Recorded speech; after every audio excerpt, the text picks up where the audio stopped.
Hey everyone, welcome to Group Text. My guest today, you guys are going to be super excited. I'm just going to say, scrolling through my guest's credits gave me pretty much carpal tunnel syndrome. There is too much to list, so let me sum this up. Melissa Joan Hart is not only the young actress we watched grow up in shows like Clarissa Explains It All and Sabrina the Teenage Witch, but also starred with Joey Lawrence for 5 seasons on the ABC family sitcom Melissa and Joey. She's a producer, a director, a mother of 3 boys, a Christmas movie junkie, and the first celebrity, I love this, to win the $1 million prize on Wheel of Fortune. She was playing for charity, so she donated to her charity, Youth Villages. You can also catch Melissa's podcast, What Women Binge, wherever you get your podcasts. Guess who's here? Welcome, Melissa Joan Hart. Hi, how are you? The intro exhausted me. That's so funny. I've just always felt like kin to you and your mom because of my name. Like I've always felt like there's this connection because of the name thing. And so it's so lovely to be talking to you again. I haven't spoken to you in a long while. I know your name always makes me laugh, like in a good way. So do people call you MJ or do they just go with Melissa? Yeah. No, I mean, mostly Melissa. It's funny. Like guys call me Melissa. Like my dad suddenly started calling me Mel. Like I became Mel somewhere along the way. And actually that became easier with Starbucks. Like I'm Mel a lot of the time now. It just became easier to be Mel. But MJ sometimes, like people in the industry, the whole MJH, like loving using the initials and stuff. So MJ once in a while. Yeah, I get a lot of nicknames. Did you ever get Missy? I got Missy, but that was only my parents and my parents' friends. I was Mel. Oh yeah. Yeah, I like Mel. That's my grown-up nickname, but my little girl nickname was Missy for a minute, and then I was like, I don't want to be that anymore. Like I had to turn that one off. Like, nope. Yeah, the only people who still call me Missy are like people who've known me since I was little. Yeah. Does it make you feel fond? Are you fond of that though? Does it give you like a little aw? I'm so not a Missy. Yeah. I am definitely a Mel. Yeah, I agree. With myself as well. Yeah. Missy is a cheerleader. Yeah. Yeah. Yeah. You have that like put on like a shirt or on your like fanny pack or something, Missy. Yeah. Exactly. But I have so much I want to talk to you about. So yeah, I hope you're sitting down, which is good. I've done the math, which I'm sure you have in the past. You've been in the business for 42 years. Do you ever just think like, I need a fucking break?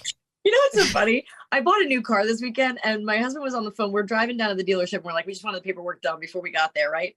And my husband's talking to the dealer and he's like, well, who's the employer? We're like, self-employed. Well, how long has she had that job? My husband's like 42 years. The guy actually put it on the form. Like she's 46 years old, but been employed for 42. I'm like, that's so weird. But it's so funny because I never know when you fill out those forms what to say I do. So I say self-employed. And if it makes me go further, I say entertainment industry. There you go. That's a good one. I'm always like, I think I say something like, I mix it up. I literally do it. This time I said actor. Sometimes I'll just say director. Sometimes I'm like, I like to do just performer or I try to like be vague about it, but because I don't want anyone asking questions or putting that with my name. Sometimes especially when it has your social security number on it and all that. I get it. Sometimes I put performer. Very often I just put host. Oh, there you go. That's a good one. Host. Oh, I can do that now because I'm a podcast host. I can do that. Yes, you can. You can now just say host. So I like that. You did your first commercial at 4. Yeah. And then you did 25 commercials before the age of 5. I did a lot. I was like the commercial queen. I was well known in my elementary school as the Rice Krispies girl. And then in middle school, it became the Lifesavers girl, the Arnold's bread girl. Like this is what kids knew me as, whatever commercial was running on the air at the time. Because your mom was an agent. She became a manager because of me. Like, because she was successful with getting me, because I wanted to be on TV and she was able to figure that out through a friend.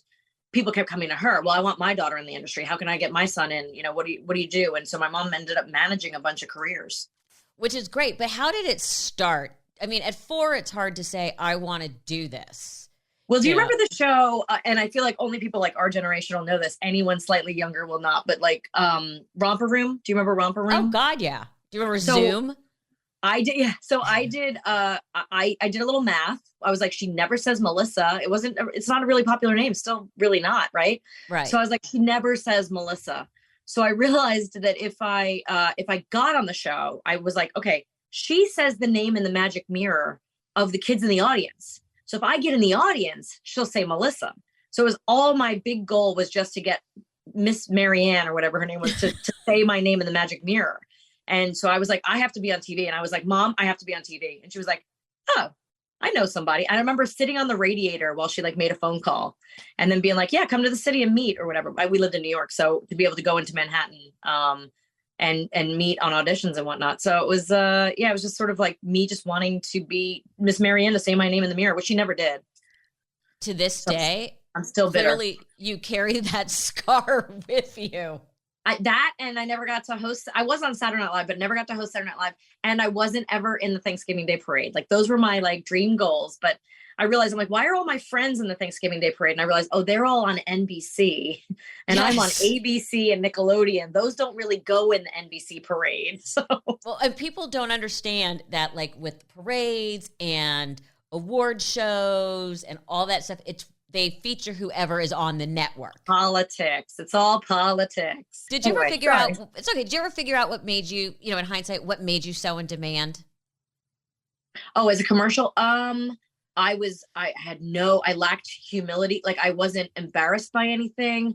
I was really wide-eyed and very, like I had a loud voice. Like, I just think I hit all the marks of like a kid who could just kind of emote and kind of be just someone that had a lot of energy. Like I just had endless amounts of energy, always have. And just being able to promote their product and be like, this is the yummiest cereal I've ever had. And I had to know until I hit about, I guess I was about 9 or 10 when you kind of hit that moment of being like, oh, that's embarrassing. I don't want to be associated with that candy. That's gross. Or, and I remember hitting it when I was doing Clarissa. Like, yeah, I wanted the job of Clarissa and I thought she was a really cool character and whatnot. But I remember walking down the street and someone recognizing me for probably pretty much the first time.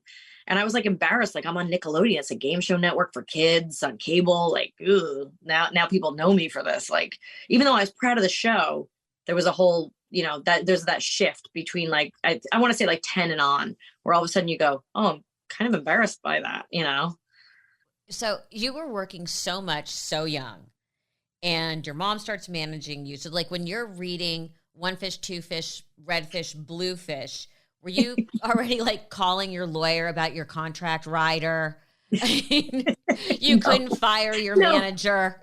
My deal was simply, I get a Barbie doll and I don't know what else happens after that. Like I got a Barbie doll for every job I got. And then at one point, gosh, I was probably 8 or 9 and my dad was in construction and I was like, I want a clubhouse. I was all about clubs. I still am. I have book club. I have, my girls group, this group, that group. I wanted a clubhouse for my club. And I said to my dad, can you build me a clubhouse? And he goes, you know what? You get 2 national commercials. I'll build you a clubhouse. He thought that was going to take me all year. And like a month later, he had to build me a clubhouse. So I'm very motivated by my payment schedules. So I was laughing when I was thinking about this interview thinking, God, if your mom, because I thought she was your agent, but if your mom's your manager, you can't fire her because you'll get grounded. You know what I mean? You're fired. Go to your room. Yeah. You know what I mean? Yeah. I didn't even understand the terms of like, there were certain things that just didn't even exist in my head. Like it wasn't until probably college when people started skipping class and I was like, you can do that? And I was like, kids skip school in high school or kids drop out. And then the same thing, like you can fire someone that works. I don't even understand that. Like these are things that I don't even understand, but I love but who do you trust more than your mom? Right. Like right. I always say like, honestly, who's going to have, and I knew that my mom she was never doing it because she had these ambitions. She didn't want to be, she wants nothing to do with in front of the camera. She loves editing and producing because now we've started our production company together when we were 18. And so we've worked together our whole lives. And like, your mom has your best interest at heart. You know that she's not doing it to push you into something that she wants you to do or taking the money or, any of that. It's like, it's very much like, she's just looking out for me. And I mean, I feel like a lot of the stories, especially the stories that have come out recently, a lot of the things that have happened in Hollywood, a lot of the bad stuff didn't happen because my mom was there. Right. Right.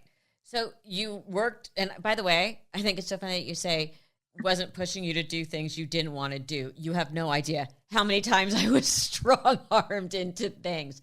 But you fight. Oh, well, there were times when she's like, behave yourself and go in there and knock this audition out of, or like, don't say that in front of your sister. Don't tell your sister she can't swim while you're auditioning for the movie Mermaids, like, like that kind of thing. Or like, tell them that you can roller skate. And then I like get the job and I can't roller skate. So there were things like that, but there wasn't like, it was never her being like, she did it because I liked it. And then and it turned out there was good money with it as well. So I'm helping support the family. So, but I can't say that she was the one that was like, it wasn't like, go out there and do what I can't do. It was like, if you love it, go do it. And then there was a lot of times when it was like, let's just stop. Maybe we should stop. And as soon as we'd say we were going to stop, I would get a job. Of course. And that's what happened with Clarissa. It was like, we're going to, like my third audition, I thought I tanked it for sure for Clarissa. And she was like, and I came out of the audition room. She goes, how'd it go? I'm like, I don't think I got it. And she was like, you know what? I'm sick of like pulling you out of school. We're missing family vacations. Like, let's just not do this anymore. And then you get the phone call, like, you got the part. And then like everything snowballs into a career. So when you did Clarissa and it was on Nickelodeon, you couldn't have realized then the importance of what Nickelodeon was going to become. No, I mean, like I said before, at the time, it's a kids network with game shows and slime being dropped on people. Yeah, maybe. And like, are you afraid of the dark? Not Are You Afraid of the Dark? That one, the one you're talking about. You can't do that on television, right? So sort of variety show, game show type stuff. And now they're starting to introduce some sitcom, but and I knew that Clarissa was edgy. I knew she was cool. You know what I mean? And I knew it was a little bit different, but at the time, yeah, it's like, it's Nickelodeon, like it's a kids network, it's cable. Nobody has cable, like 1 out of every 10 people had cable at the time. So it wasn't the kind of show, like, it wasn't like instant notoriety. It was along the lines. It was the next step in what I'd already been doing, like going from commercials to being in Broadway, because I did a lot of Broadway right before Clarissa, not singing Broadway because I cannot sing, but I did a lot of Broadway. And then it was like segueing into having my own TV show, but on cable. So it's not like all of a sudden I booked the big part on Friends and I'm Jennifer Aniston and it's like, boom, you're famous. It was like sort of these baby steps all along the way where I'm getting recognized by my school teacher or a friend. And then it was, a few people on the street. And I was living in New York and, there's an anonymity to living in New York, which is nice. And then it's Sabrina when I'm 20 that I moved to LA and all of a sudden I'm invited to red carpets and premieres and I'm going to other people. I'm like, I didn't know I could go to other people's movies. That's weird. I actually want to talk about Sabrina because I don't think a lot of people know you did Clarissa and then you went off and went to college. I did. I tried desperately. But NYU, a very good school. And after 2 years, you're like, peace out. But how weird, because Sabrina the Teenage Witch, I don't think people understood that basically a 20-year-old was playing the teenager. It's weird because I went through Clarissa being the same age as the character, and then I had to go back to that age to play the next character, right? So I had just finished playing Clarissa at like 16, 17, and here I am 16, 17, and then 18, 19, I'm in college, and then 20, I'm playing 16 again. So it was, I was never a teenager playing a teenage witch. So how hard was it? Because that's a big balance to have an adult life while playing a teenager and also keeping the adult life private because people would not understand that Sabrina the Teenage Witch is in a relationship and having sex. Which is why when I'm 23 and I do the cover of Maxim magazine, it becomes the topic of conversation across every talk show, late night, all that. Whether or not I'm allowed to be on the cover of Maxim magazine in my skivvies, like, is that acceptable for this teenage? And the real big problem with that was, for some reason, I've never seen any magazine do this. Otherwise, they didn't write my name on the magazine. They wrote Sabrina. And that was a big lawsuit thing with me and the comic book Sabrina, because I had signed something saying I would never play Sabrina not wearing a seatbelt or crossing at a non-crosswalk or, and here I am in my underwear and they're saying that I'm, breaking contract. So they tried to fire me from the show. How did you manage your personal life? Well, there was the social media, so much easier, right? I kept it within the crew, really. I mean, I have to say, when I moved to LA and I'm doing the show, my first friends are the cast, my second friends are the crew. And then I become really, I mean, the crew became like my kids' godparents and stuff. So they became my family. They became my best friends in the world, the cast and the crew. And we're all really close still. We had a reunion right before shutdown happened. Thank God that we were able to all see each other. And it was a really great time. We traveled together as a show. We went and did an episode in Florida. We did movies in the summertime in Australia and Rome. And anytime I wanted to go snowboard, I went with the dolly grip. Like, he and I would take off on snowboard trips. Like, let's go to Mammoth this weekend. Let's head to Utah. Let's go try Tahoe. And so, we just kind of kept it within the crew, really. And if I wanted to go somewhere, I'd take one of them with me. Hey, you want to go with me? You want to go with me? And I had boyfriends. I had long-term boyfriends. I was gonna say, how did you date? Because that's, for a guy that has to be taking a big step, that you've got this hot 20-year-old girlfriend who America knows is a teenager. And if anyone found out, they'd be like, oh my God. I never thought of it that way. I mean, I don't know. I went to all the awards with all my boyfriends and stuff. I mean, when I started Sabrina, I had a boyfriend from Utah, who was just a college student who moved to LA with me.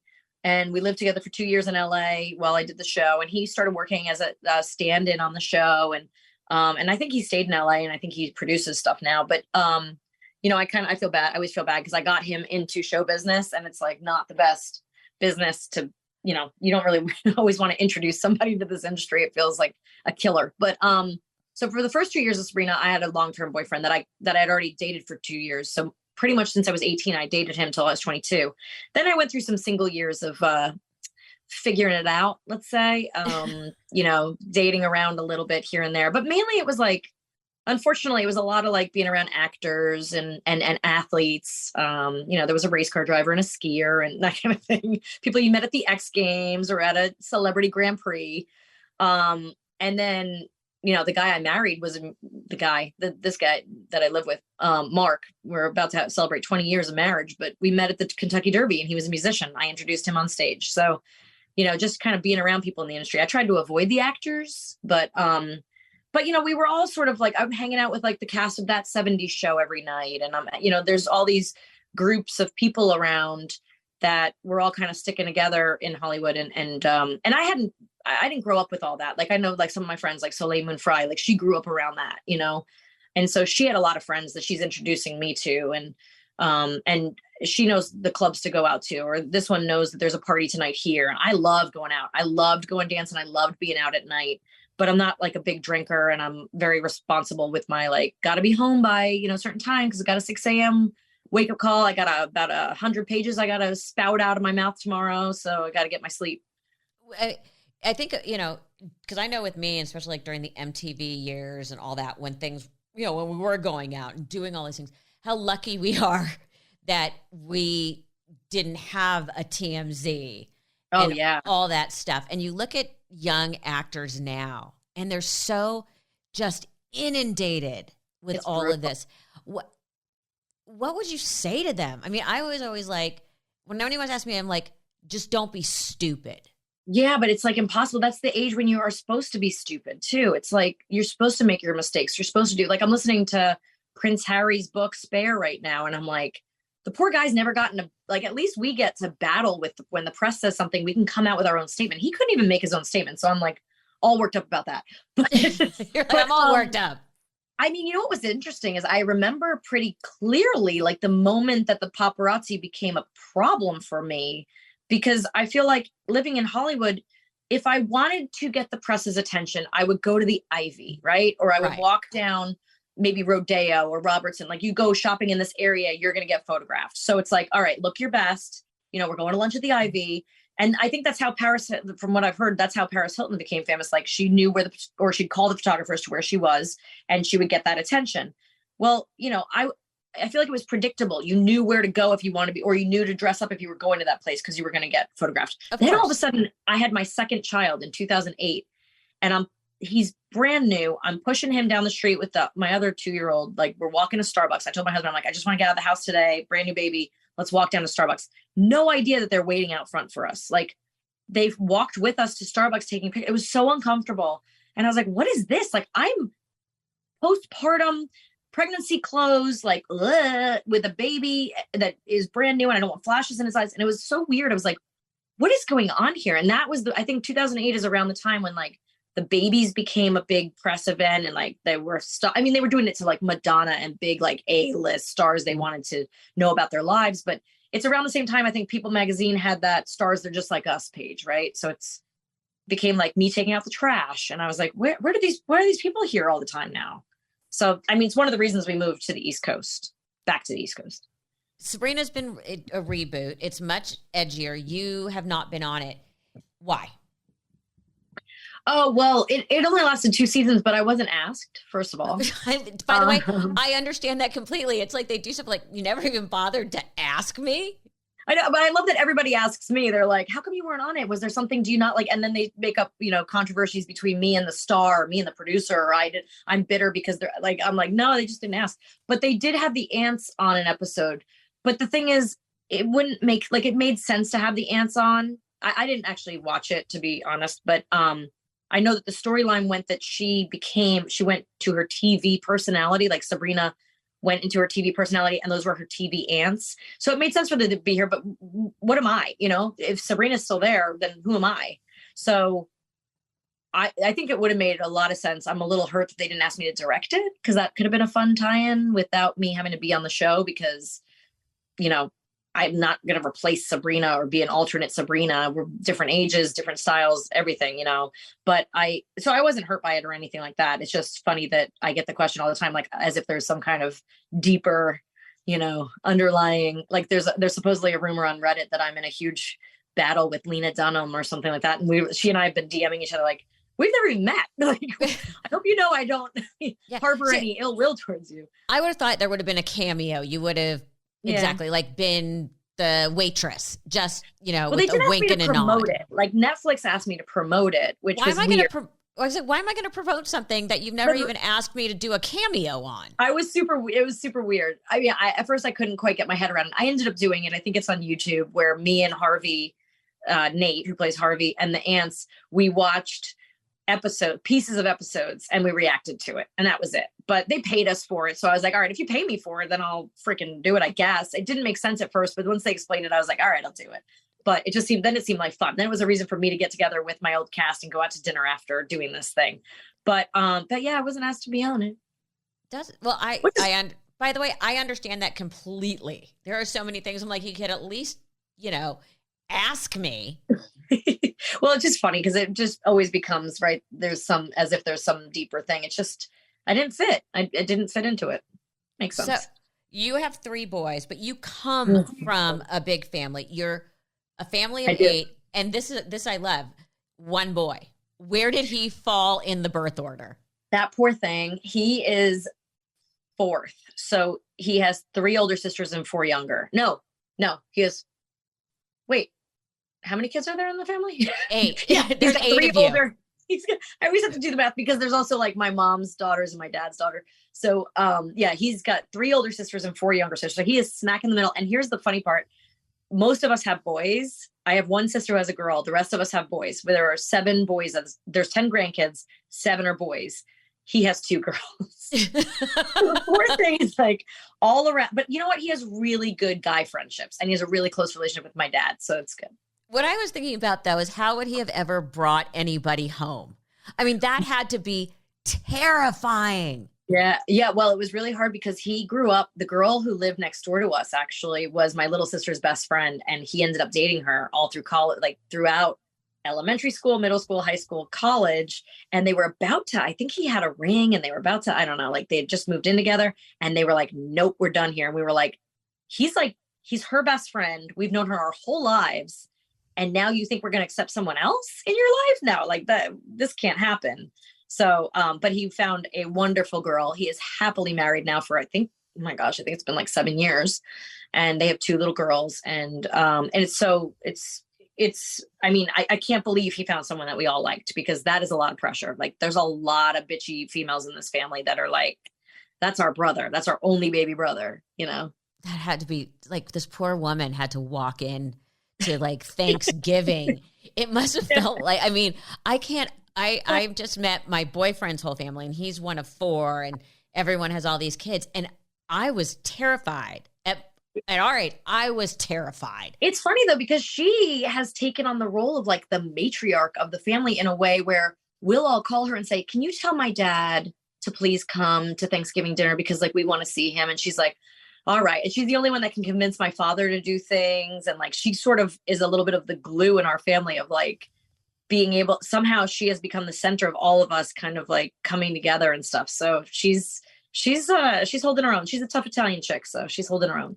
That's fascinating. And now he has two girls. Your poor brother will never have time in the bathroom. Hey, the guy is not afraid to go buy a box of tampons, though. I will tell you that. Like, he is not. There is nothing that scares him. But you have 3 boys, so you're a boy mom like me. Mm-hmm. After growing up with that many sisters, when I know with Cooper, like I had never been a babysitter, nothing like that. So they give me this boy, and you're like, what the fuck do I do with this thing? Well, for me, babies were always girls. So when I found out, I didn't want to find out the sex, but then my husband insisted. So halfway through the pregnancy, we found out that it was a boy. And thank God we did, because I was like floored. I was like, wait, that can happen? Like, I mean, I knew logistically, 50-50, but like, it hadn't occurred to me that I would have a boy, and I was like, my first thought was, well, there goes Disney World. Like, we can't go to Disney World because it's all princesses. What are we going to do now? Like, exactly. What movies do we watch? What do we do with him? I don't know what to do with him. See, I know, in hindsight, I'm a boy mom. Like I'm a much better boy mom than I ever could have been a girl mom. Yeah. Do you think that about yourself? Oh yeah. Because, then when subsequent kids came along and I'm like, and everyone's like, don't you want a girl? I'm like, I'm terrified. I don't actually, this is probably the first time I've ever worn pink. I don't like pink. I'm just starting to put pink in my closet, like for the first time ever. I don't like pink. I don't. And so I was like, well, I'm going to have baby girls, then they're going to wear light blue. Like that's what they're going to wear. And then I was like, I can't do hair. I mean, I don't know if you see this frizzy mess that hasn't been washed in 3 days. Like I can't do, like, how am I going to braid someone's hair? I can't even like brush my own. Like what am I? And I'm much more of a climbing trees, catching frogs kind of girl. Although it is a little, sometimes I'm like, now that they're getting older, it was fine when they were babies because you could kind of pretend they were your babies, and then when they get older and now they go to dad for everything and it makes me sad. And now like they want to talk to dad about football or broken bones and they just think I know nothing. Like even when it comes to cars, even though I know a lot about cars, I'm not the expert on anything because I'm just a girl. So now it's starting to get a little like, I don't have a girl to like share my stories with or my advice, or they just don't want to hear it, But it was a little, there have been a few Mother's Days where what I got was some live snakes in a bucket that they caught. And here, Mom, happy Mother's Day. And I'm like, put them away. And they're like, we're not putting them back till you touch one. And I'm like, all right, fine, I'll touch one, but then you have to take them back to the pond. Like, come on, you can't take these animals. And, so there's some times when I'm like, I just wish I had a little girl that did what I did. Like, here's breakfast in bed with a flower. And, it's none of that. It's all rough and tumble, mud and blood and sweat and tears. You and I are literally, we have so much more in common than our names because it's true. But as you say about braiding hair, that's what I always thought. I'm like, I can't do my own hair. How am I going to braid someone else's? I know I've had, I've been in this industry so long. I never learned to I'm just starting to learn do my own makeup. I've never learned to do my own hair. I actually just got this lovely Dyson Airwrap. This thing is like my best friend to do my hair now. We are the same, by the way, we are the same person. I always suspected. Yeah. But like during COVID and you're doing all this stuff and you're working over Zoom, my makeup artist had to get on FaceTime with me on my phone and she did her face as I did mine. Oh, that's so funny. The one thing I cannot figure out is like contour and blush. I'm like, where does it go again? Because I always look puffy when I do it myself. I'm like, I'm like making myself have big cheeks or something or a wide nose. I'm like, what do I do? But I'm like just learning now. I'm also just learning to drink. Like I'm 46 years old and I'm just learning to drink. I'm like, you know what? I think I like a French 75, but let me try an old fashioned. What's a hot toddy taste like? Like during COVID, we did this thing called our Corona crawl. We lived on the top of a mountain and had some friends that would bring over a different drink every night. And it's the first time I was like, mojito, margarita. Like I'm trying all these things. And I'm like, all right, I think I like this, this, and this. And I'm like, I feel like I'm just coming into my own. Like, I feel like I should have learned this at 22. Right. how do you, I get that completely. And then, because we were talking about this before, do you remember the first time one of your boys took their shoes off in the car and you're like, holy shit. You know what's funny? I used to have rules that none of them could take their shoes off in the car. I mean, the thing is, my first two were not that smelly. They actually really value hygiene and were really good about it. My youngest, who's 10 now, has the stinkiest. We're like, he takes his shoes off, even if he's in the third row, and we're all like, oh, Lord, put your shoes back on. What are you doing? Like, it's brutal. But then again, my sister, I won't tell you which one, but one of my sisters, when she was little, we used to have to leave her shoes outside. We're like, what is growing in your shoes? Like, so I guess it's not just a boy thing, I guess. But yeah, I mean, it's funny because I have my oldest one wants nothing to do. If at breakfast anyone mentions poop or fart, he is out. He's like, stop it. That's disgusting. And he leaves. But then the little one is like the one that's like all the time, So they're just three kids raised by the same people, came from the same place, like, and they're so different. Do your sons ever get embarrassed when you get recognized? Poor Cooper had grandma and me. And literally he's 22 and he's just stopped cringing. They went through that phase, like each of them. I saw it with my sisters too, because all my sisters are younger. I'm the oldest. So I watched it, especially with my younger sisters that are now in their 20s, but they reach a point where they start to understand it, right? Where they're like, why do people want pictures with you? And then they're like, oh. And then you start telling them about, and show them TV a little bit. None of them wanted to watch it for me. But then there's the moment they start using it for like, they'll be in second grade and like gotten a bad grade. But my mom is on that show Sabrina. So she wants me to have an A on this test. So don't you, and I'll get a call home like your child's trying to use you as a pawn to get a better grade and stuff. So there's that moment when they start to use you.